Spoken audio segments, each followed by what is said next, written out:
Get off the tower. Okay. Okay, Woodstock. Hello. Hi. Good evening, everyone. Thank you, David. Thank you to all those who showed, paying customers. Boy, we love you. Guys, hot enough out there? You know, I mean, that was today's news, right? I mean, it was so hot. These two trees out here were fighting over a dog. Did you see that? My GPS system, when we come in, you know, the lady says to me, "You want to stop for a beer?" You know, there's no cold water tonight, guys. There's hot and hotter in those taps, but it's okay. The news of the day, everyone. What has been the last news up to here with it? Swine flu. New hello. I mean, this is just like, it's like over the top, you know. And anybody remember what we had before swine flu? Right? It was close. We had the Republican torture memos. Do you get the connection right? Dick Cheney got the swine flu here to get the memos off. Yeah, no, it's really a holiday in America, right? You know, I don't know if you've seen what goes on there. I mean, it's like every day is a snow day for these kids. They don't go to school, you know. The Americans put up this big sign, Mexico, "We don't want you here." You know, like they've been doing that for 40 years. Has it made had any result, you know? And of course, how do we react to it here in Israel, right? Okay, so we have our Prime Minister who, in a very commanding voice, tells his Foreign Minister, "Wear a surgical mask when you meet the foreign diplomatic and journalistic corps," you know. And he says to his assistant Health Minister Litzman, right? I don't know if you know anything here. Anyway, he says to them, well, if the WHO upgrades us from a pandemic 5 to 6, we're going to upgrade you from vice health minister to full health minister, you know.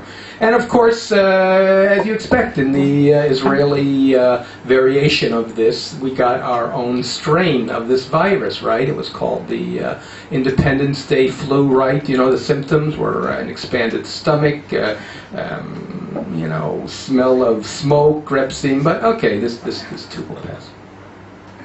Anyway, in the States, what has been the reaction, right? Okay, so we had Barack Obama had his 100th day press conference, right? Okay, and the background is that there's Joe Biden sowing tension and panic, you know, don't travel on this, don't travel on that, don't get near people. And Obama comes in and he's trying to generate a calming message, right? Okay, so the bottom line is, what does he say, right? He says, wash your hands. Okay, man, this is a presidential press conference. Wash your hands, okay? What he should be saying is, Joe Biden, wash your foot before you put it in your mouth, you know? I mean, that's the kind of thing that he should really be doing, but okay, this is Obama, right? You know, the weird thing about him, of course, is that when I was growing up, you know, I always understood that by the time a black person gets elected president, right, pigs will fly, okay? And what do we have? We have swine flu virus, okay? That's about as close as you can get to it. Okay, so Obama calls his press conference, you know, and he goes on, and then he calls a cabinet meeting, right? He calls his first full cabinet meeting in which he tells his secretaries, right, you ready for this? Beware to guard the taxpayer dollar, right? Okay, so there's a sort of look around, one and the other, and, you know, he's got to explain to them what is a taxpayer, okay, you know? And so he says, you know, don't take unnecessary airfare, air travel, right? Because, he goes in for a low flyby of the Statue of Liberty, right? I mean, little seichel, you know what I mean? But okay, so this is Obama, right? I mean, the man's vanity knows no bounds, right? Okay, next month he's going to be appearing shirtless in a magazine, okay? Can you guys handle this, you know?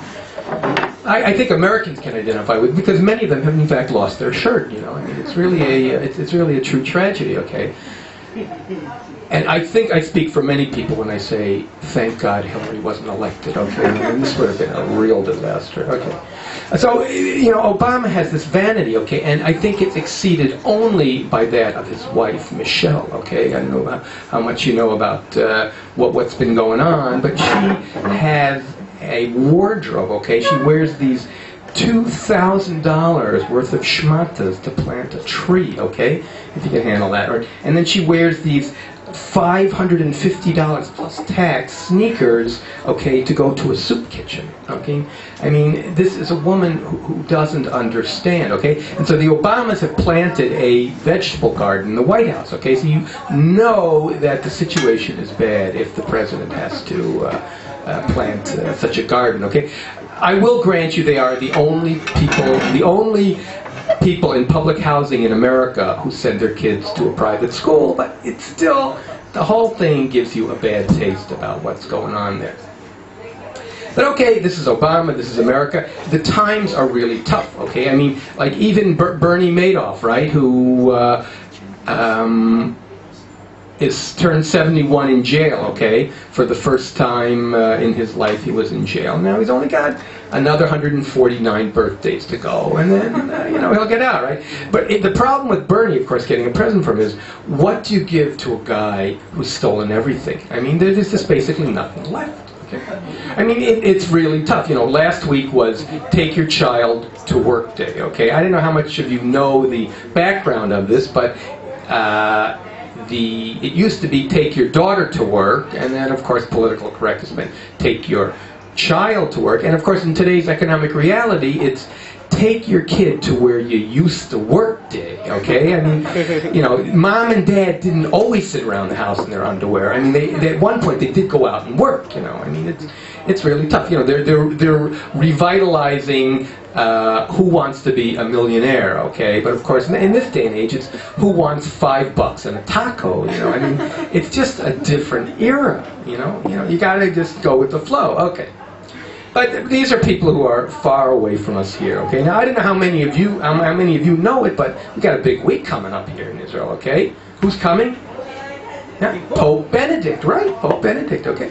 The first thing is you start with his name, okay? A great name. I mean, how many popes have names of how you want your eggs cooked? I mean, that's a real plus, okay? You know, he's a useful kind of guy, okay? I mean, how's he getting here? Obviously, he's flying Virgin Airlines, okay? And why is that? Because they allow him to take on more than 3 ounces of holy water, okay? You know, it's a no-brainer.